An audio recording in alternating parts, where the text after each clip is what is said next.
que nosotros estemos en el contexto de que hay dos tipos de procesos, cuantitativos y cualitativos.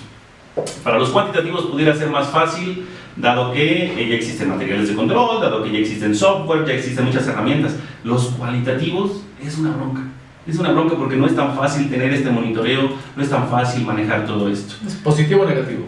Positivo o negativo. Y el que casi. El 2 cruces, 3 cruces, ¿no? Sí. Y es ahí donde no necesariamente lo tenemos muy claro.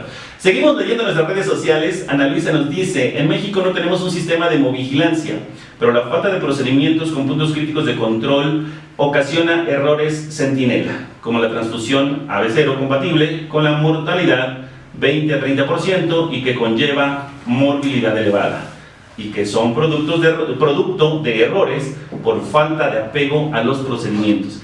Esto creo que es muy sensible. Gracias, Ana Luisa, por tu participación. La verdad es que es un tema muy sensible porque muchas veces tenemos procedimientos escritos, pero nadie los sigue. O sea, parecería para fines de certificación y acreditación, que ya hablaremos un programa más adelante o dos programas más adelante hablaremos de certificación y acreditación, pero en nuestra experiencia muchas veces están esos procedimientos escritos, está todo documentado, hay formatos, hay todo, pero uno revisa lo que hacen las personas y lo que está por escrito y no coincide. Entonces uno dice, a ver, espérame, aquí hay un riesgo muy elevado, porque entonces, ¿de qué sirve que esté por escrito si al final haces algo muy diferente? Incubas tiempos diferentes, los procesos en lugar de decir A, B, C, empiezas por C y terminas por A, entonces finalmente el está mal.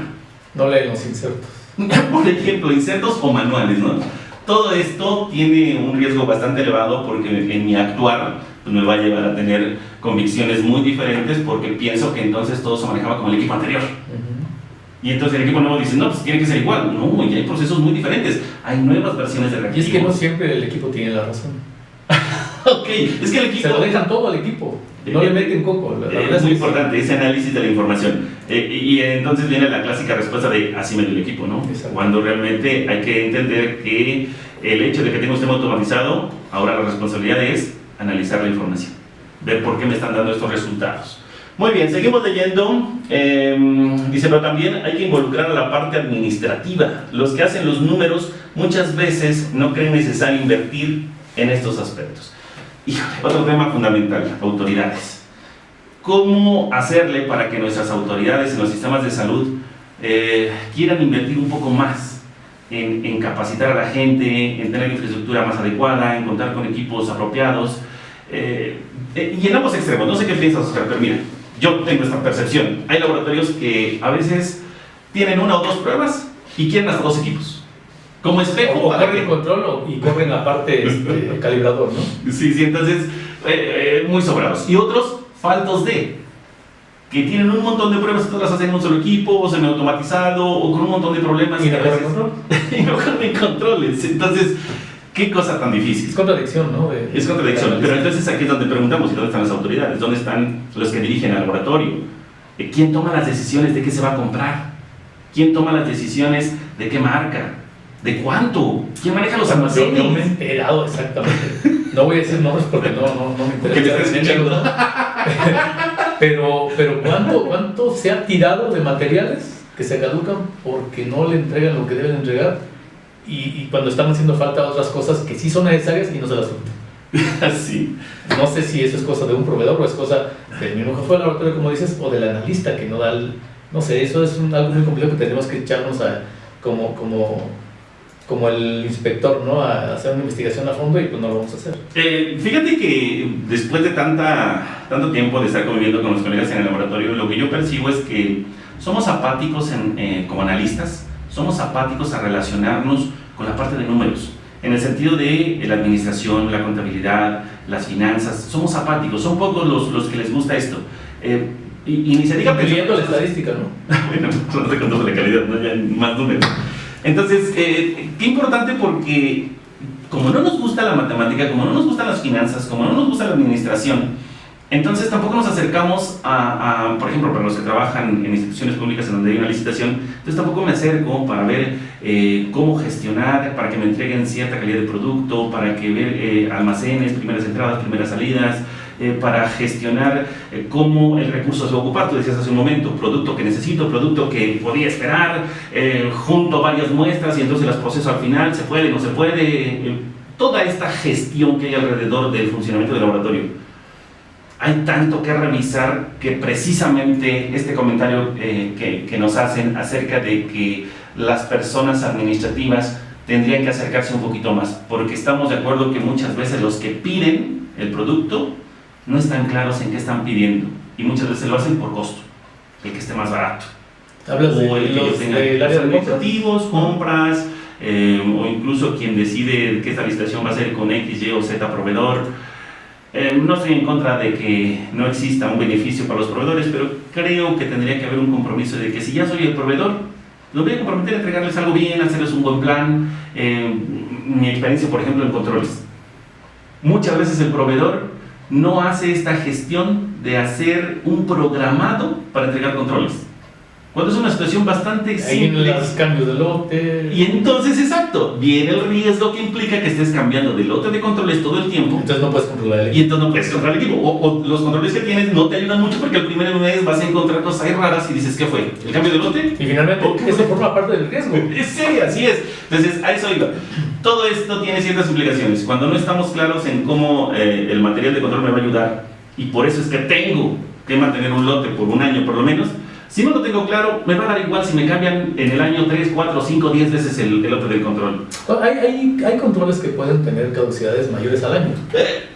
Esas son las buenas, porque se supone que si haces una buena logística como proveedor, tú puedes mantener ese lote por todo el año y hacer un compromiso. A veces hasta 2 años. Pero a veces es que el proveedor no está claro en cómo hacer esa gestión. Por eso decía, los que estamos como proveedores, que muchos somos químicos o técnicos, pero estamos relacionados con el área, estamos claros en que esto debe tener una continuidad. Y fíjate que a lo mejor estoy diciendo una aberración. Estamos claros, a lo mejor no. A lo mejor no estamos claros y por eso lo hacen. O más bien por eso no lo hacen. Por eso es que no mantienen el lote durante cierto tiempo. A lo mejor es desconocimiento. A eso iba. En algún momento en este andar, nos tocó capacitar a proveedores. Y sabes que cuando los proveedores, a sus asesores, a sus ingenieros, se les dio la información, gestionaron mejor, trataron mejor a su cliente. Resolvieron, claro. Y entonces el riesgo que pasó disminuyó. Sí.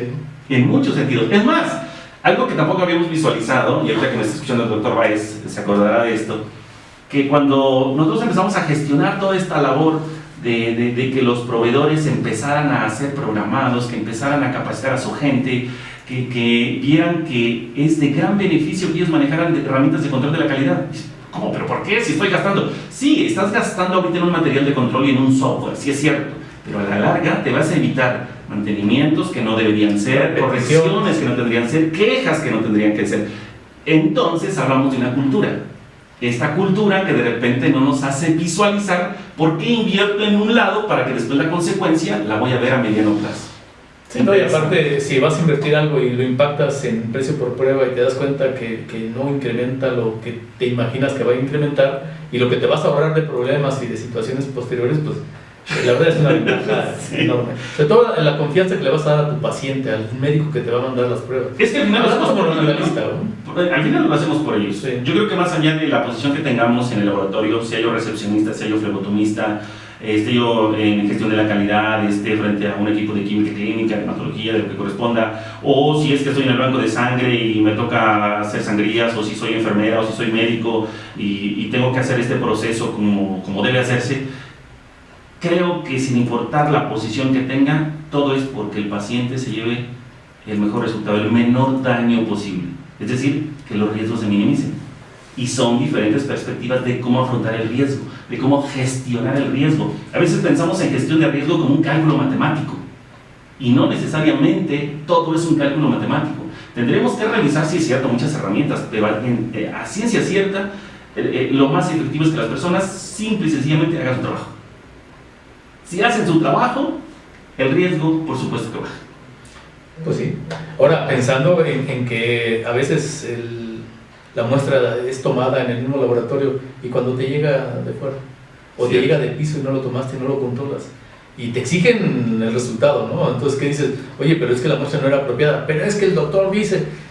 híjole, dile al doctor que la muestra no es la adecuada y que no le puedo entregar resultados. Y tienes que enfrentarlo y decirle las cosas como tienen que ser, porque tenemos ese problema de que nos minimizamos ante un médico cuando tenemos los argumentos de un proceso que nos ayuda a respaldar lo que estamos diciendo, ¿no? Sí, ahora, también en nuestro haber, y lo hemos visto, algunos colegas, me da pena decirlo, pero algunos colegas químicos sí se creen menos que el médico, se preparan menos. Conozco muchos que ya no. Es cierto, también está la otra parte. Usted no duda de mi trabajo, yo no dudo del de usted. Claro. Entonces, tienes que poner ese tipo defender tu trabajo. Exactamente. Y eso lo tienes que hacer con diferentes herramientas. Bien, seguimos leyendo. Esto de los administrativos nos lo mandó el biólogo Juan Carlos Contreras del INCAN. Muy bien, vamos a ver. Saludos, ¿qué más tenemos? Juanito, que nos va escuchando en su carro. Buenísimo, amigo. Muchas gracias. También nos hablan, en el sector salud llega a existir el problema del sindicato. Un tema bastante sensible. Delicado. Tendremos que invitar a alguien que sea de sindicato para que nos ayude a entender esa parte. Porque, ¿sabes qué? De repente tenemos esta... no sé, mi percepción. De repente tenemos el punto de vista de este lado. ¿Y el del sindicato? Sería interesante. Tal vez hagamos un programa. Sería una buena dinámica. Una buena dinámica de personas sindicalizadas, sino es muy interesante. Y bueno, nos dice, si se capacita al personal que sea dentro de su jornada de trabajo, además de ser distractores de sus actividades, no ponen a la capacitación, supongo que no ponen atención a la capacitación. Sí, la verdad es que es un tema bastante interesante en ese sentido y no es fácil. Híjole, tendríamos que quitarles teléfonos a la hora de que entran porque es el primer distractor. Sí. Las redes sociales. Hoy se ha vuelto un gran problema. Sí, es cierto. Aquí nosotros afortunadamente hicimos esto. Pusimos los teléfonos en una canasta para que no nos distraigan. Muy bien. Bueno, también nos preguntan, Químico Eric, que en alguna norma está indicado el uso de controles de tercera opinión, que se mantenga el lote por menos de un año. Sí, de hecho, la 15.189 ya sugiere, la ISO 15.189 ya sugiere el uso de materiales de tercera opinión, y la guía de CLCI, la C24, ahora es la A4.